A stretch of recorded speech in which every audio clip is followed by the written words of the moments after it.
Bueno, muchas gracias por haberme invitado a compartir un poco algunas digresiones acerca de Star Wars.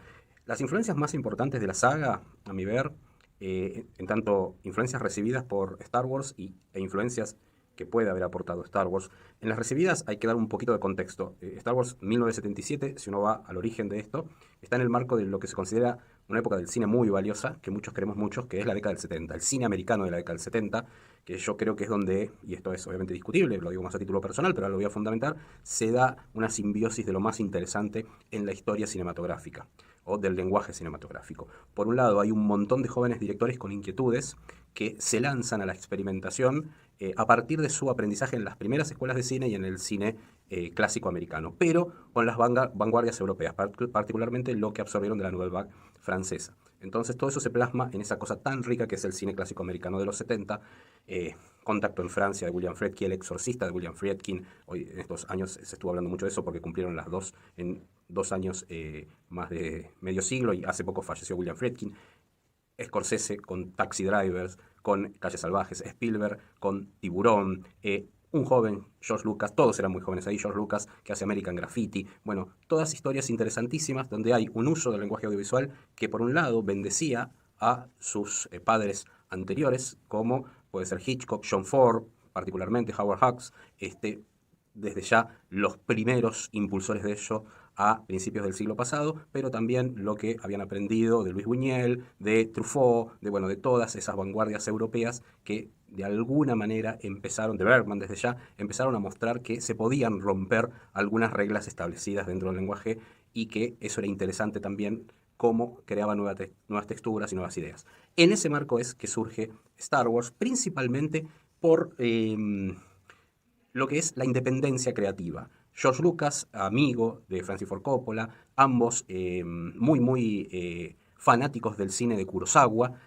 principalmente, bueno, habían pensado, y Lucas se embarcó en esa aventura, en hacer algo épico que de alguna manera recuperara los esbozos que había de ciencia ficción en la historia del cine y lo tradujeran en una historia de aventuras, una mezcla con un western también, con el camino del héroe, y ahí sale esa primera Star Wars, donde tenemos las bases de toda una cultura popular. Lo que se pudo pensar fue eso. Después, lo que sea, la repercusión es lo que no podés programar. Lucas quiso hacer eso, quiso contar esa historia.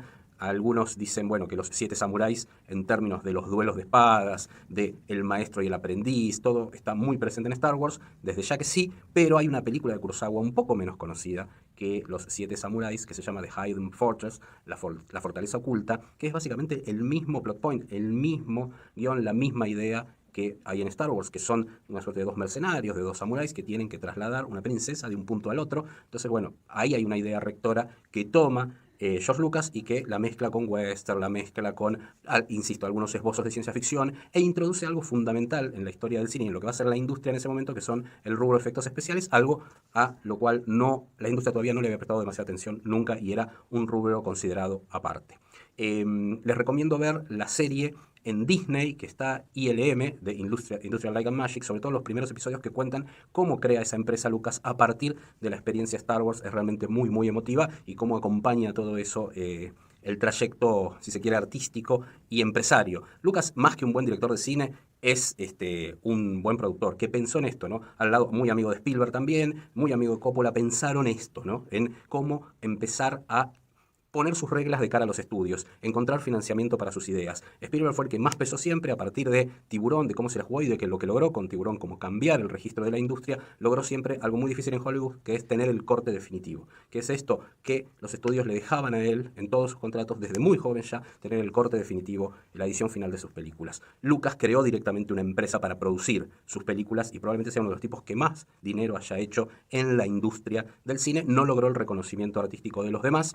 Fíjense que incluso a Scorsese le costó alcanzar la estatuilla del Oscar, que es el premio básicamente de la industria, y quienes se lo dieron, ¿se acuerdan? Hace ya más de 10 años atrás por The Departed, por Los Infiltrados, cuando él tiene muchas mejores películas antes, fueron George Lucas, Francis Ford Coppola y Steven Spielberg. Subieron los tres a darle el Oscar. 2 de ellos ya lo tenían, Francis Ford Coppola, Spielberg, se lo dieron a Scorsese, es el tercero, el que nunca lo recibió fue George Lucas, de quien estamos hablando ahora. A partir de ahí se produce un boom que él no puede controlar. ¿Qué parte controló? Bueno, es la del marketing, que está unido al fervor que creó Star Wars. Hay muchos análisis para hacer.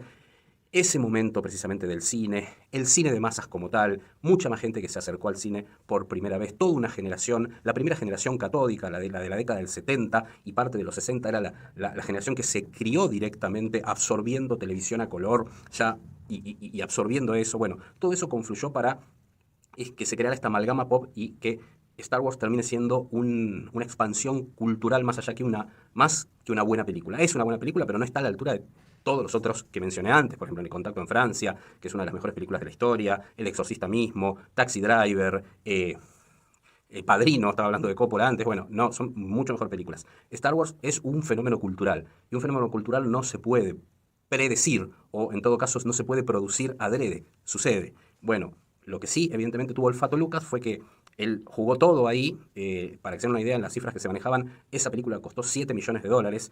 Fíjense cómo cambió todo, que la remasterización de Star Wars en los 90, cuando las volvieron a estrenar en cine antes de que saliera el episodio 1, 2 y 3, bueno, esas costaron $10 millones el proceso de remasterización. O sea, la primera Star Wars salió más barata que el proceso de remasterización de las películas. Bueno, eso eran las cifras de la industria. Lucas se negó a cobrar porque los estudios no querían poner más plata, dijo, bueno, no me paguen a mí como director, denme el porcentaje total de lo que es el merchandising de la película. Hasta ese momento ninguna película había logrado nada con merchandising. Bueno, ustedes ya saben el resto de la historia, saben lo que sucedió con los muñequitos de Star Wars, las bolsas de Star Wars, bueno, también eso vino unido a Star Wars, a la Guerra de las Galaxias. Entonces, ahí hay otro fenómeno muy, pero muy difícil de explicar, que tiene la lógica, insisto, desde el momento. Hay que entenderlo como ese momento histórico y estar en el lugar correcto en el momento indicado. Ahí estuvo George Lucas y obviamente sí tuvo olfato. Les recomiendo también ver la serie de Netflix The Toys That Made Us, que serían los juguetes que nos hicieron, los que nos formaron. No me acuerdo si el primer episodio de la primera temporada o el segundo es de Star Wars, creo que el primero, porque el otro es de He-Man, que son, digamos, los dos juguetes emblemáticos ligados a franquicias de lenguaje audiovisual, ¿no? Más allá de que He-Man era televisión y Star Wars cine, pero bueno, y la historia detrás de las empresas que lo llevaron adelante es súper interesante. Después de ese éxito mundial que fue Star Wars y cómo modeló la cabeza de las personas, después más adelante vamos a ver cómo eso se imprime a nivel personal, ahí 3 años después sale El Imperio Contraataca, que todos consideran, ya sí la dirección de Lucas, todos consideran que es la mejor película Star Wars, incluso históricamente. Hay algunas que se sumaron después ya en franquicia Disney, también de eso vamos a hablar, pero esa es la mejor. Es una película que no empieza porque básicamente se sube a los hechos de la primera, no tiene final porque espera un cierre argumental en la tercera parte, y es una película oscura. Es una película oscura porque tiene un final relativamente triste, tiene una vuelta de tuerca sobre el final que quedó también con una de las frases más recordadas de la historia del cine, Luke, yo soy tu padre. Bueno, todo eso tiene la segunda película, que es muy influyente, sí, después, en términos de cultura popular, sobre todo por ser una segunda parte mejor que la primera, y sobre todo también por esa frase que le imprime el personaje, y ya un personaje con una fuerza tremenda, como uno de los grandes villanos del cine se consolida, que es Darth Vader. En el 83 llega El Regreso del Jedi, que es una película mucho más leve, es la más floja de las tres, y ya ahí se ve al comerciante George Lucas, que lo que hace es querer venderte, mete toda esta historia de los ositos Ewoks en ese planeta, donde se termina dirimiendo la historia del Imperio, de la República y todo eso, ahí en Endor. El tema es que ya es una película con más sentido de los 80, ¿no? Con toda esa cosa que se agrega en los 80, si se quiere, más de un cine mucho más comercial, con menos presencia autoral, donde el productor tiene una potencia mucho más fuerte. Obviamente, todo eso queda en un cóctel, una gran, gran, gran experiencia cinematográfica que con el tiempo va a perdurar a partir de estas experiencias. Dicho esto, después vendrá lo que Lucas retoma a fines de los 90, que es esta idea que él siempre dijo que la tuvo, que por eso nos enteramos, pero eso nos enteramos recién en El Imperio Contraataca, que los episodios que veíamos no eran 1, 2 y 3, sino 4, 5 y 6, 77, año 1977, 1980 y 1983.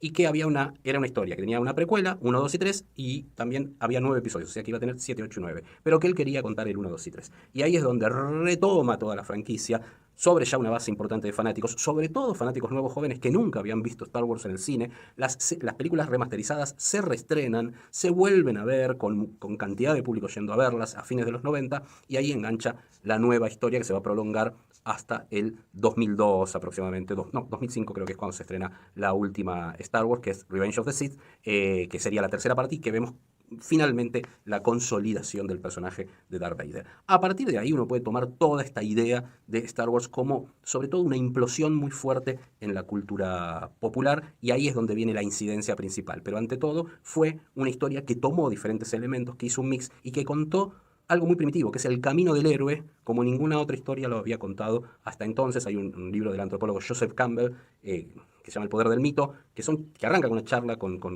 George Lucas respecto del personaje de Luke Skywalker y cómo respetaba todos los pasos del camino del héroe.